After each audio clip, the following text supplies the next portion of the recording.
Just Ottawa is interested in reviewing interesting things that go on around Ottawa. I think books should be part of these reviews.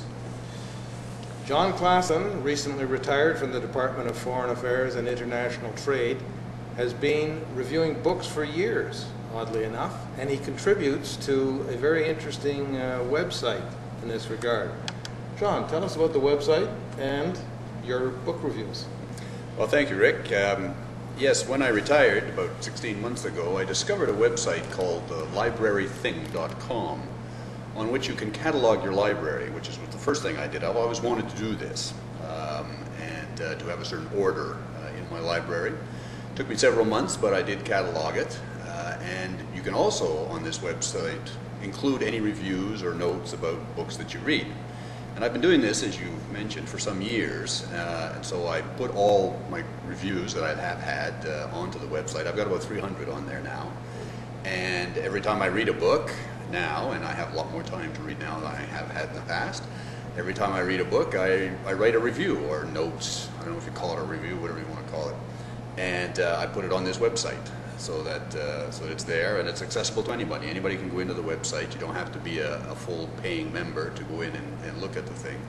And so this is just something that now that I have the time, I certainly come back to it, and I'm fairly conscientious in writing up books as I read them. And the website also has the facility for messaging inside the site amongst members, and I find some very interesting exchanges among members about, I liked your review on such and such, or I'm not sure I agree with what you said about this book or that book.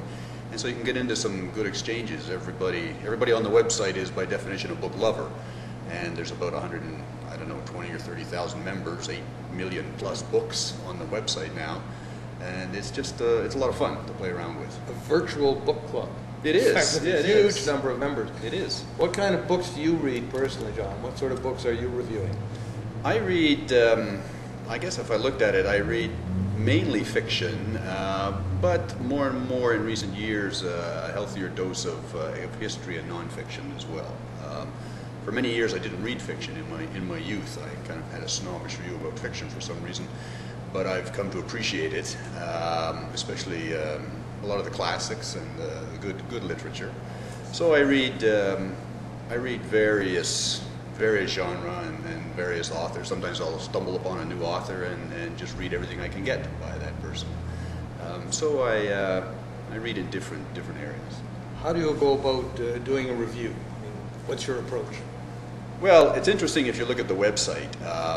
Some people, what they characterize as a review, will say, I really liked this book. Well, I don't think that's much of a review of a book. And what I try to do is in fact, when I read, I make notes as I read. So I try to write a review about what I think the book is saying, especially if it's a fiction book, what it says to me, what I think the author what are his main points, his or her main points. And I sometimes try to draw in parallels with other books that I've read, or other things that I'm aware of, that sort of thing. So my reviews might be 2 paragraphs or might be 2 pages. It depends on the book and then sort of what I feel about it. You say some people say, I really like this book, but you're not afraid to say this book really stunk.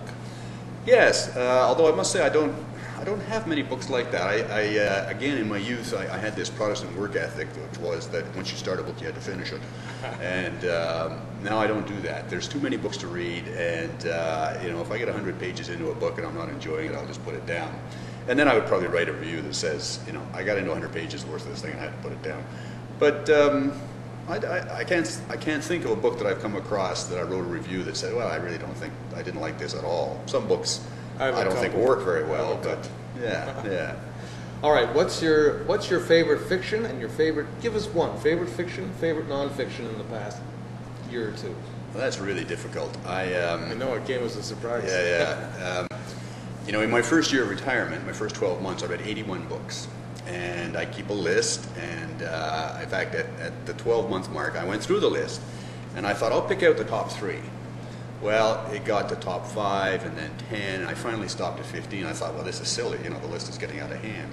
I find it very hard to sort of narrow down on 1 or 2, but in looking over that period, I discovered a couple of very interesting authors last year that I didn't know about at all. One is a man named Sándor Márai, a Hungarian, who died in 1989, wrote about 40 books, only 3 of which are now available in English, although there's another one coming out in a few months.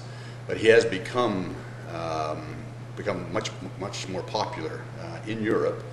He's been sort of rediscovered, and his book Embers I highly recommend. I also discovered an Irish author named John McGarren, whom I didn't know, who died last year, and I learned about him, I read his obit, and I forget who was writing the obit, some famous writer who said he thought McGarren was a real unknown gem. So I started reading him, and I think he is a terrific novelist, a man who really addresses universal themes in very small stories. Not the story, I mean, it is a novel, although I do have a collection of his short stories, but in sort of a small setting, you know, a small village, a small family, but dealing with very universal themes about human relations. I also read, I'd never read Cormac McCarthy. This is a name I'd always heard. And I read somewhere a list by Michael Ondaatje, who said that he thought Blood Meridian was one of the top 12 novels of the 20th century. So I read Blood Meridian by Cormac McCarthy. An extremely dark and violent book, but unbelievably good writing. The man is an artist, and language is his palette. It's just phenomenal, I think, how well written this is, and it carries you past the darkness and the violence in the book. On the nonfiction side, I'm a big fan of Antony Beevor. His books on Stalingrad and the fall of Berlin, I thought were very, very good.